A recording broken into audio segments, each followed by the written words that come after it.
Well, hello everyone, and welcome back to Cutting Through the Noise. I'm your host, Jacob Friedman, and today's guest is a decorated veteran within the security world. He's currently the Chief Information Security Officer for the U.S. Secret Service, managing the defense of all their information systems and solutions. But prior to joining the Secret Service, he was the Director of Joint Mission Operations Center within the U.S. Cyber Command. He's also spent time as the Chief of NSA's Red Team. So he's a very tenured guy, spent 20 years in the Army. With that being said, he's very busy and in a very stressful role, but somehow he also finds the time to be an active professor at the University of Arizona, touching on cyber operations, law, and policy, as well as technical courses for pen testing. Time is going to fly by in this 30-minute session, so I won't spend any more time of it on an intro. Everyone, please put your hands together and welcome Roy Luongo.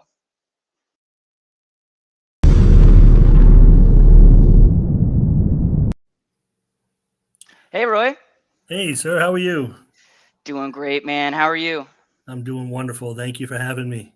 Yeah, of course. Well, thanks for taking the time to hop on today. Kind of the first question that I was thinking, and a lot of other people have been thinking, is that you've reached this really incredible point within your career, but what first started your interest in cyber? Yeah, sure. No, and I appreciate you saying that. It's been an incredible ride to get where I'm at, and hopefully more to come. It's funny. Even as a kid, I'm older than most people on here. Hopefully, probably. And I started in a generation of Apple IIe's and Commodore 64s, and just doing that little bit and programming in BASIC really got me hooked on these things. And I joke with people. My first hack was taking, for some people, 5 1/4 floppy disks, which are discs you actually put into a computer. Most people don't have those these days. And making them two-sided or double density with a hole punch was kind of like my first hack, if you will. So I've been interested in, since computers have really been kind of in schools. But my adult life really started as I got in the Army, and just staying involved in computers is really where it kind of kept going. But I started really young. So you started trying to break things, figuring out how they worked, et cetera. I mean, that obviously flows into red teaming, pen testing, et cetera. Is that kind of that genuine interest from when you started as a kid? Is that what drew you into pen testing? Or was there a moment in your career that you're like, wait, this is a more exciting niche within this broader field? Yeah, so it's another great question. So when you have that hacker ethos, right? A lot of the hackers are kind of like the mountain climbers. Why do you climb the mountain? Because it's there. In the early part of hacking, it wasn't quite as nefarious. There were always these freakers and crackers and things like that, stealing long distance phone calls and things like that. But it was also a sense of, this is this whole new technology, and how can we make it do things it wasn't designed to do? Sometimes nefarious, and that's wrong, but sometimes just to see where you can take that technology. So it's kind of that tinkerer maker mindset early on in computers, and that really kind of got us going there.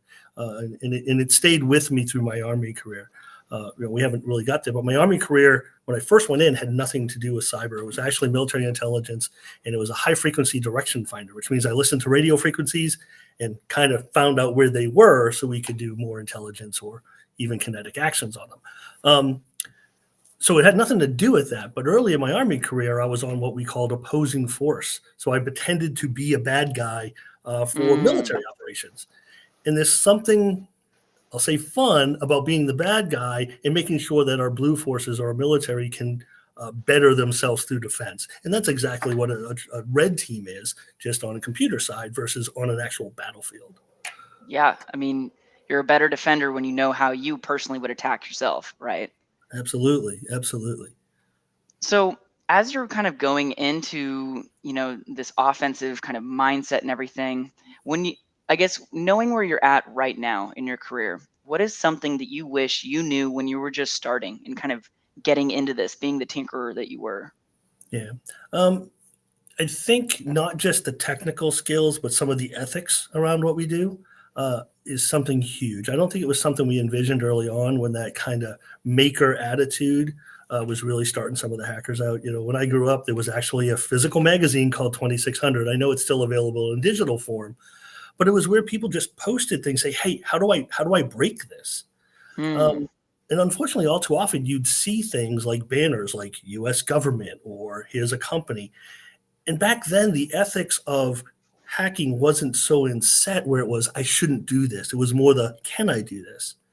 And most of the time, even in my time, and we'll talk about this later, I'm sure, but running red teams was teaching my guys on keyboard, just because you can doesn't mean you should. Just because you can own 19 domain server or domain controllers doesn't mean you have to hack 19 domain controllers to get that red team adversarial perspective through. So I think if early on, if the ethics of what we were growing and what we were doing was instilled somewhere along the lines, it would have been more beneficial to a lot of people in the community, I including think myself. I never really went off the reservation, but I think it would have made everyone better. Yeah, obviously that's a very common mindset within the hacking community is, it's not about whether I should, it's whether I can. And one of the programs I think that has been interesting to kind of play out and watch it evolve has been like the bug bounty programs for a lot of these really big organizations that are essentially saying, hey, break it if you can, and we'll pay you if you're able to do it. But keep it on the low key and just tell us how you did it so we can fix it and make it more secure moving forward. I think that there's another sponsor of the InfoSec Live series named Bug Crowd, where they're essentially doing that as like a talent marketplace. I Yeah. guess in that method, do you ever see like an area in which it'll be strictly business to business red teaming, or do you think there will always be a place for the hackers of the world to have crowdsourced kind of Yeah. bug program? I hope there's always a place, right? Because one, it does provide people that outlet. Mm, In the old days, we didn't really have responsible disclosure, and we had people who would do this because they could or they had an interest in it.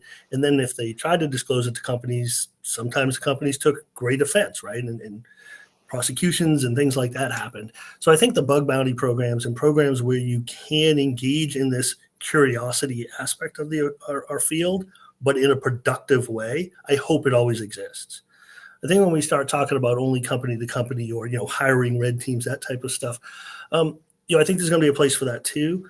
But I don't think it scales to the micro, right? That mm, single application that the bug bounty may go after.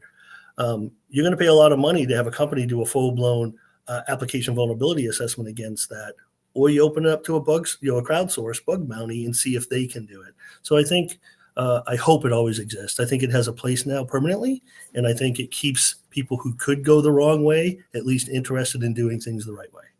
yeah, as well as makes it financially feasible for some of them to, as well as be a freelance, you know, pen Yeah, tester no, in a sense. absolutely, absolutely. Well, that's interesting. So when we go back into red teaming and whatnot, you mentioned that you've always had this drive, this curiosity to take things apart, figure out how they worked. Like when you're looking at students that are into red teaming and getting into offensive security and wanting to, get into that side of cyber, what are some traits that you typically look for, and what do you think makes people stand out for those Mhm. that really rise to the top and succeed versus those that don't? Yeah, obviously a curiosity, right? Curiosity is probably the number one. Two, good critical thinking and analytic skills for one, and then the technical skills depending on what area you want to expertise at, right? We spend a lot of time thinking there's, you know, these Uber hackers, and there are these guys who they know Windows and Linux and networking and all that to the nth degree, but very rarely do you find, usually individuals know one, maybe two of those to a degree. Mm-hmm. Um, so I really think I don't want to say soft skills is an overused term, but those type of things. You can't be a good red teamer if you can't communicate well, whether Yeah. it's within your team or whether it's to the customer. Another thing I spent a lot of my time as red team chief doing was reviewing reports and taking all the kind of harsh language out. I pwned all your things, or your security was Yes. trivial, right? You have to put it in a way that's going to be received. So I do think curiosity, critical thinking, obviously tech skills, and then good communication skills and understanding how information will be received on the other side is a huge part of being heard and listened to in red teaming. Yeah, especially if like your goal is not just to break the things, but to make them better after you leave it. that executive reporting format. I've always heard that's, one of the key areas of weakness for many red teamers is how do you put a really brief, to the point executive summary of everything that was done? What are the potential implications, and how can you fix it moving forward in a way that, to your point, isn't, adversarial or mean per se. No, So, absolutely. I don't know if I should take it or you want it, but I do see a question in the chat about do I feel, I'm assuming the question's for me, do I feel there should be legislation around corporations that willingly allow their systems to be exploited? I don't want to read too much into the question, but if you mean that they don't take good cybersecurity practices, I think there definitely are, and there are some legislations, both globally and most nations have them too, that if you don't do the bare basics of securing your networks, you are responsible for things. I think if we're talking about a company that for some nefarious reason intentionally left themselves open, I think that should be legislated. And there's probably some other laws beyond cybersecurity laws about, I don't know, some type of corporate fraud or some type of yeah, negligence yeah. involved. So I agree there should be legislation if people don't do the bare basics. Now, defining the bare basics, that's going to be a subjective term. Yeah, especially when you consider different sizes of organizations, right? The minimum basic level of security and the compliance standards that they're held to are going to vary. Yeah. That was a great question. Yeah, no, absolutely. Great question. And to your point, the smaller organizations are going to have more limited resources. So what might be basic cyber hygiene for them might come at a different level than what might be basic hygiene for a large, multinational company. This brings up an interesting point because I was listening to the CISO series kind of daily updates, and they're talking about how one of the hackers responsible for the MGM breach, based out of the UK, is 17 years old. Obviously, he's been apprehended now, all Mhm. different things, but MGM was proud because they didn't pay the ransom. And although there was that, pretty momentary and significant business disruption, they felt like it sent a message to, the nefarious hackers of the world that you can't, extort us per se. It's kind of an ethical, gray area, and it obviously depends a lot on the individual business that you're within. But I guess just opinion wise, do you Mhm. think it's right to pay the ransom, or do you think it's right to just push away? Yeah, so it's an incredibly complex question, right? If you're at MGM or if you're, say, an entertainment company where the loss of data or the loss of revenue for a period of time is absorbable, okay, maybe don't pay the ransom. But if you're, I'm not saying anyone should pay. I'm trying to walk a little diplomatic Yeah, line here. super But fair. if you're a critical infrastructure and not having that service for a period of time could actually lead to, whether literal or subjective loss of lives or loss of necessities, there's a strong argument to pay it and get it back. So I think it's really going to depend on what organization is held to the ransomware. Look, in a Mm, perfect world, never pay the ransomware, of never, right? course. Yeah. But we have to be realistic that there are times when things are so critical to life and our way of living that we may have to concede that point. So, Yeah. I yeah, mean, to that point as well, it's like I wouldn't expect a hospital to just flat out refuse and just be business disrupted, people's life in danger for weeks on end, just out of principle, right? Lives yeah, are at stake. You got to consider the risk, the cost and benefit. yeah. Uh, I do see another question. What makes a good CISO in terms of being a leader? That is a heated discussion, right? I know a lot of CISOs that, like myself, came up through the technical ranks. I know a lot of CISOs that came up through the business management ranks. So from that strategic level, I honestly think technical chops help. But let me tell you, there are people who understand the math and the budgetary reasonings and things like that around being a CISO far better than myself. But because I don't have that business management side. So if we're talking purely that, I think technical background helps for sure. I think some business management helps for sure. And we should all be continual learners in trying to find those gaps and fill them. Now, from a leader standpoint, 20 years in the military, I could go on for hours on my leadership philosophies. I think one of the most important things from a leader is delegation. And you can delegate your authority, but never your responsibility. So I don't have enough time and day to do everything my team needs to do. So I have to empower them with my authorities to do that. But when something happens, I am still ultimately responsible for their actions. So a leader that understands that is worth their weight in gold, in my opinion. The other thing I encourage everyone to do as a leader is never run a zero tolerance organization. Things are going to happen. Cybersecurity, there are always going to be mistakes. Don't want to go down the deep end, but look what happened to poor CrowdStrike over the weekend. Zero tolerance would have a lot of people out of their job, and you're going to lose a lot of expertise that you probably need to stop that from happening the next time. And zero tolerance would mean they'd be out the door. So I will never run a zero tolerance organization.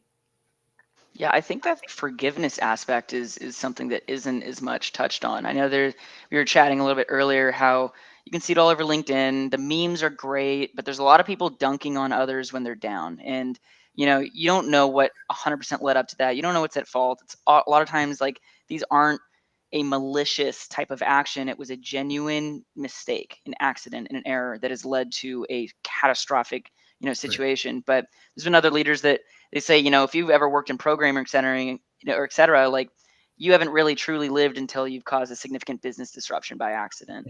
Right. Absolutely. Yeah.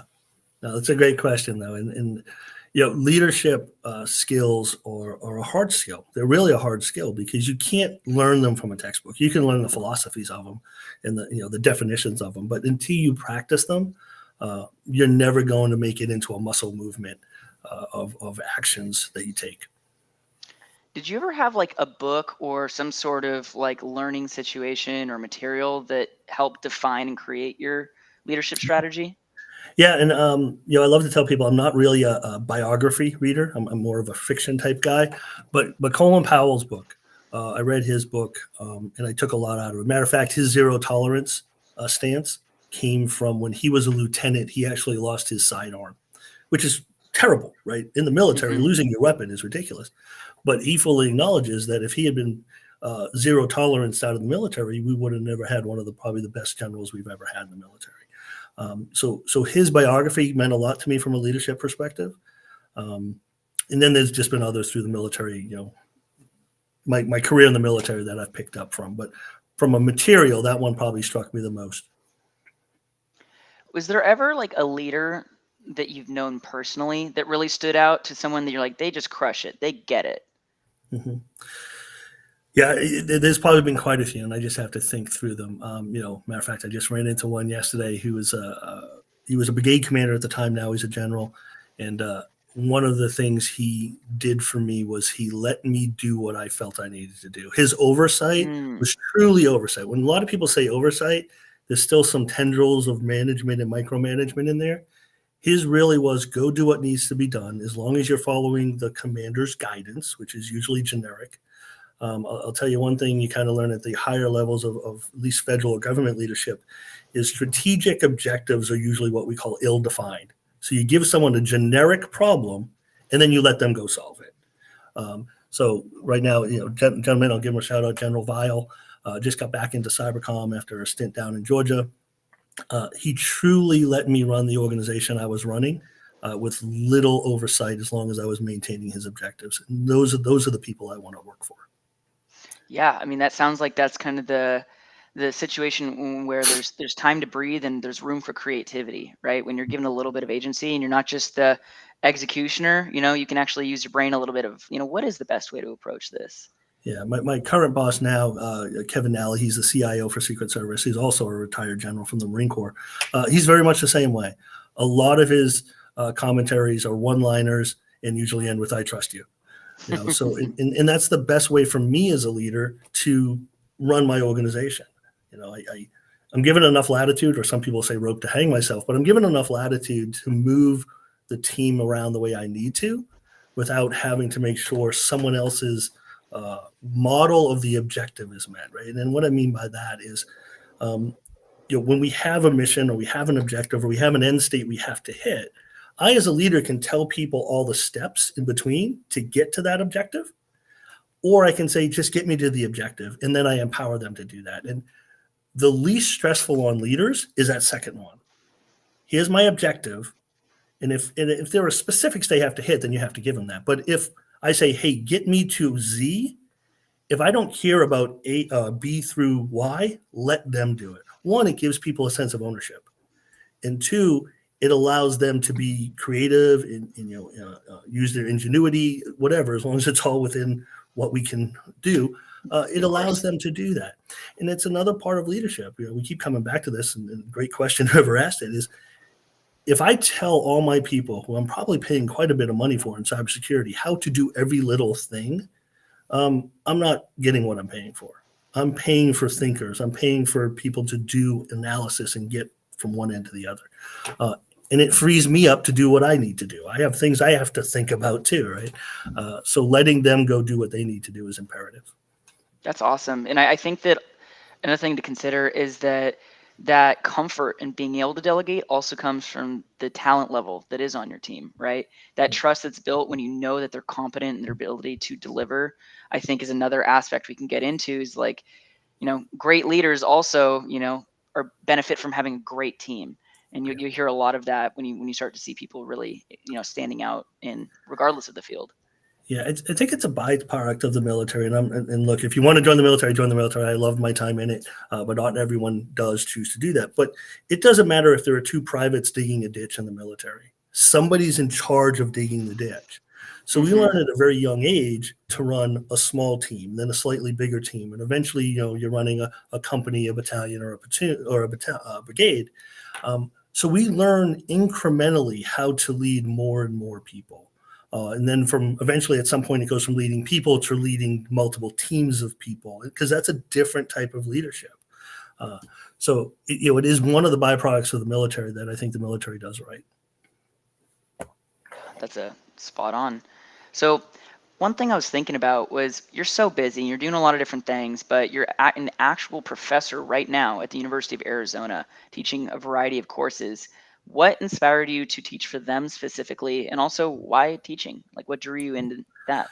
Um, so there's a couple of things that go into that. One, again, back to military, non-commissioned officers, which is what I was. Part of our job is to train people. That's instilled into our thing. So we were always doing that for 20 plus years. I was doing that. And I did say when I got out of the military and I was just doing a regular job, it was still a very cyber intensive job, but it was a job. I missed that interaction. I missed that Hmm. passing on of skills. Um, so I sought that out. I did teach for SANS for a little bit, SANS Institute. I teach for another local training center, doing kind of week long courses when they need me. But the university was something that was really um, interesting to me because it allowed me to stay engaged with academics or academia. I spent a lot of time on workforce development in the military, as well as with National Security Agency, and understanding that we can't just suddenly grab someone, especially in the late 20s of their adulthood, and say, I'm going to train you to do cyber. And what NSA did was we actually started engaging to move that back into academia, Mm. starting with universities, and then starting with, and the federal government did this through um, Cyber Patriot, starting getting into high schools and even middle schools, bringing cyber back down to that level. So, what really motivates me to do the professorship is being able to get people involved into cyber earlier on. So it's really good. The other thing it forces me to do is stay current, right? I mean, Yeah. yeah, I'm a CISO now, so yeah, I spend a lot of time in meetings, and that's painful. It's not painful; it's part of the job. But I miss the keyboard. And so by teaching what we call keyboarding, right, the actual command line interface of pen testing and things like that, it keeps me closer to my roots and it keeps me engaged in the current technologies. There's amazing things now that's really going to change pen testing and red teaming is the introduction of AI. Mm. So I am personally doing a lot of self studying on AI and how to integrate it into these type of things. Don't ask me any questions because I'm not there yet with any definitive thoughts on how to do it, except it's there. So, uh, besides being a teacher, I recommend you always be a current learner, always be in continual education. Cyber Patriot, Cyber Patriot sounds like something out there is really military. Cyber Patriot is a wonderful program. Uh, for about 3 or 4 years, I mentored a team out of a local high school up to the Cyber Patriot Challenge, and that was really fun. So. That's awesome. Among all of this, one thing that is a skill set that is translatable across any industry, any high achievers likely really good at this is time management. With you being a professor, having a full-time job, doing all these other things, what is your kind of secret to time management? Yeah. It's a term I didn't use in the military enough, but work-life balance. You have to know when to shut off. You have talked before. In a couple of weeks, I'm going camping for 2 weeks, and guess what? I'm not going to be doing anything cyber. For 2 weeks, I'm not going to be thinking about cyber. I'll have email and I'll have to look at some things, but it's time management. It's isolation. I'll say in a way, it's binning things into almost time division multiplex, right? Like for these 2 hours, I'm going to grade papers, and then for an hour, I'm going to watch TV, and then for another 7 hours, I'm going to go to sleep, right? So you have to focus. The term multitasking is a misnomer. They have yet to prove that any individual can focus on 2 tasks at the same time. It's just really fast time division multiplexing. And I don't know all the math, but there's been some things like around studying and things that like 15 minutes, do it for 15 minutes, and then you go take a break. That's where your brain's peak is for focusing on things. I go a little longer, let's not lie, but I think it's knowing when your brain is done with that task and moving on to something else, almost like a rapid shift of focus. I'll be And not grading losing that papers. momentum. Yeah. Yeah, I'll be grading papers. In my mind, you want to do every student justice. So after the 15th time reading the same basic synopsis, it's like, you know what? It's time to go. It's time to go game. I'll go play a game, a video game for a while, right? Like it's just, you got to take your mind off it. And then you come back in an hour and you clear the focus. I think the respect for your own focus, that is such an important point in time blocking it, but also giving that kind of opportunity for that reset. That is something that I definitely, now working from home and working remotely, have had to, because right, I'm such an in the office guy. Now I'm working from, my apartment, from my desk. How do you shut off when you're doing a lot of different extracurriculars too, also at the same desk? Then you look at a sticky note and then you end up working again, etc. InfoSec Live just asked, what is your current favorite video Yes, game? I saw that. So I just moved off of. I played Starfield for quite a few months. If you're not familiar with Starfield, it's a great game, and you're allowed to iteratively replay it. Don't want to give away any story, but I got a little burnt on that. A friend of me just hooked me on a total first-person shooter called Singularity. It's got a little sci-fi. I know it's an older game, but sometimes those are the best ones to take my mind off it. And occasionally I'll go down about a Civilization, although I'm not great on those. I Did we think miss a CrowdStrike question? no, that was well, we were already kind of alluding Okay, cool. and chatting Cool. about that one. Gotcha. To your point, Singularity, great game. I think it's also interesting. There's some games that are just timeless classics that even as they age, they just get even better. One that I'm hooked into right now is Skyrim. 13, 14 years old right now. It's one of those big games, very similar to the other title that you mentioned earlier, and you can replay it 1,000 different ways and have a different story each time. Yep. No, absolutely. And there's some great ones. And I did I still do periodically. Went down the whole VR thing. There's some great games in VR. Interesting. Galaxy's Edge, which is a Star Wars one. I'm not as big a Star Wars guy. I'm more of a Trekkie, but that's got some great content. It gets a little repetitive. But there's some good VR games. There's a Skyrim VR. I forget which number it is, but I played it for a little bit. That would be crazy. I've never played VR, but Skyrim in the VR sounds almost like a nightmare if you're exploring some ruins. I don't know, but take some spine. Well, we're coming up at time. I know we have 2 minutes left today. Wow, Are there any other burning topics that you feel like you want to make a statement on, or anything else, or is there anyone in the chat that has a last remaining question? You're right. This flew by. Love that we brought it up. I'm glad I brought up Cyber Patriot. It's a great program. I don't get to interact with as much anymore because of time constraints. I have a friend who's now on the it's not Cyber Patriot, the Cyber Games. He coached the U.S. Cyber Games team, and that's another great one. As well as if anyone here is university focused, CCDC are great cyber defense, collegiate cyber defense games. Usually 1 year, every year they do it, and that's a great thing. Yep, the Cyber Games, again, a couple of my buddies are big on the coaching of that team, and that team goes international. They compete internationally as U.S. representatives for Cyber Games. So that's real cool. Yeah, so it's great opportunity. So so no, we're up on time, so a million more topics to get to, but look, just I encourage everyone to be continuing a learner. Keep learning things. I think if I had to put my mark on the biggest thing we all need to learn a little bit about is AI. It's going to impact us. heard a stat a couple weeks ago that is the biggest one I've seen so far, is that 53% of all exploitation last year was done using 0 days, and I think that's a large mark increase. Wow. And I really feel that increase is because AI is helping with reverse engineering of applications and finding those 0 days, and then using AI-assisted coding to take advantage of them. So, my small plug for where I think we need to focus some resources is AI. So absolutely spot on. I appreciate you taking the time to chat with me. To your point, we could chat for hours and it would be interesting every second of it, but our 30 minutes is up. Thanks everyone for tuning in today. If you want to connect with Roy, they will be populating his LinkedIn down below in the chat, but I want to thank everyone for tuning in today. And this was Cutting Through Your Noise. I'm your host, Jacob Friedman, and thanks for tuning in.